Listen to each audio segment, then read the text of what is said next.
Hello Stagecraft. Today we're going to be looking at the table saw in this video, which is another one of our tools we use quite a bit. The table saw is designed for cutting sheet goods like plywood, and it will make a straight cut. It's not for trying to make any kind of curved cut. Our particular table saw is very good. It is a SawStop brand, which means it has a safety feature where if your fingers were to touch the blade, it stops the blade very quickly. It still will cut you, it still will hurt, but it shouldn't be cutting off your finger or anything like that. Now, I will tell you this, I'm going to teach you how to use this saw so that your hand should never be anywhere near that blade, so the feature never comes into play. If your hands are close enough to that blade that you might be injured by the blade, that means you are not using the tool correctly. Okay? Before we get started looking at it, I want to make sure that we have the right safety gear handy, which includes the glasses, our hearing protection, and probably our gloves as well. And before we actually turn it on, I'll have all that stuff. Next, we're going to look at the way the table saw works and some of its adjusting features that it has. So let's come in here and look a little closely at what's going on. First, we have our power box here. We're going to push this switch up. Lights are going to come on, a green light and a red light. The flashing light is just checking everything to make sure it's okay. When the red light stops flashing, then we're ready to go. We're done. Push this paddle in, and we cannot try to start it again until the green light stops flashing. Okay, so on this table saw there are two wheels, one on the front and one on the side over here. Now this side one we rarely use. That's going to lay the blade over on its side so we can cut a bevel. That's pretty uncommon. However, this front one here lets us raise and lower the blade to the correct height for what we're cutting. How we find the correct height is to put our piece up against the blade, and then at the tallest point, let's see if we can get a good view. At the tallest point here, we want the teeth to just stick up over the top of what we're cutting. Something like that. Let's see if we can get a close up. There we go.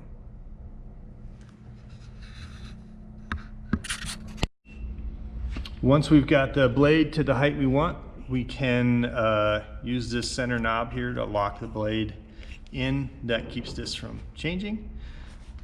Up here we have our blade ready to go and the board we're going to use. Over here on the right, this is the fence. What's different about the table saw is that the fence moves. Instead of us adjusting the blade like we did on the miter saw, we can slide the fence back and forth to get the right distance to measure for the piece we're going to cut. Over here on the side, or the front I guess you'd call it, we have a ruler that's built into the saw. And then right here we have a little indicator that tells us what the distance is between the fence and the blade. This fence has two indicators. The one on the left of the fence is only used if the fence is on the left of the blade. Normally, because it's a much bigger table, the fence is on the right side of the blade, and we use this right indicator. Okay. So I'm going to set this up for a cut, and then we will make a cut. All right, the saw is set up to make a 3-inch cut. I have the piece of wood that I'm going to cut right over here, and I've got my personal safety gear on, glasses and ear protection, and I've got my gloves here as well. So what we're going to do is push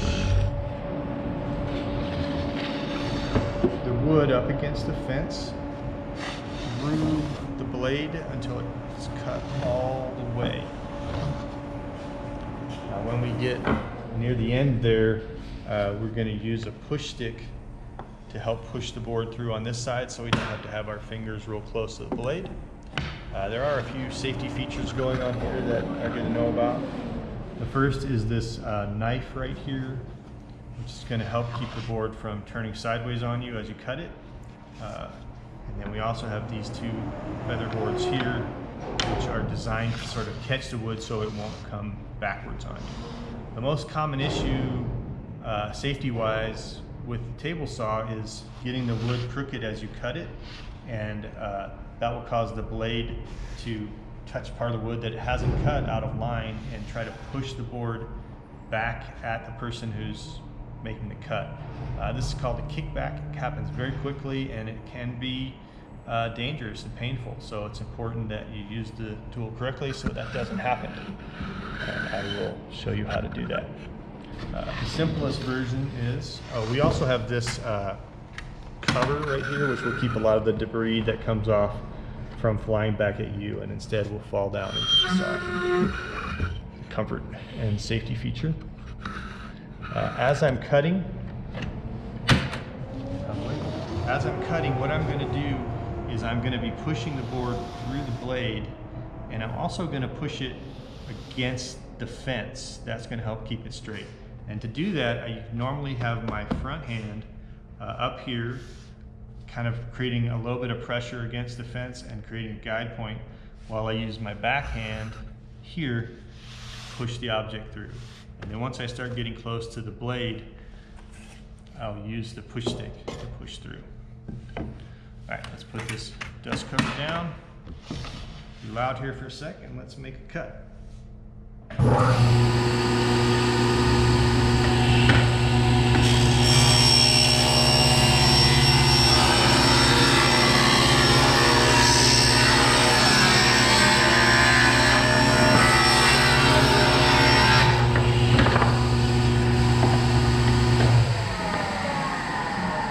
There we go.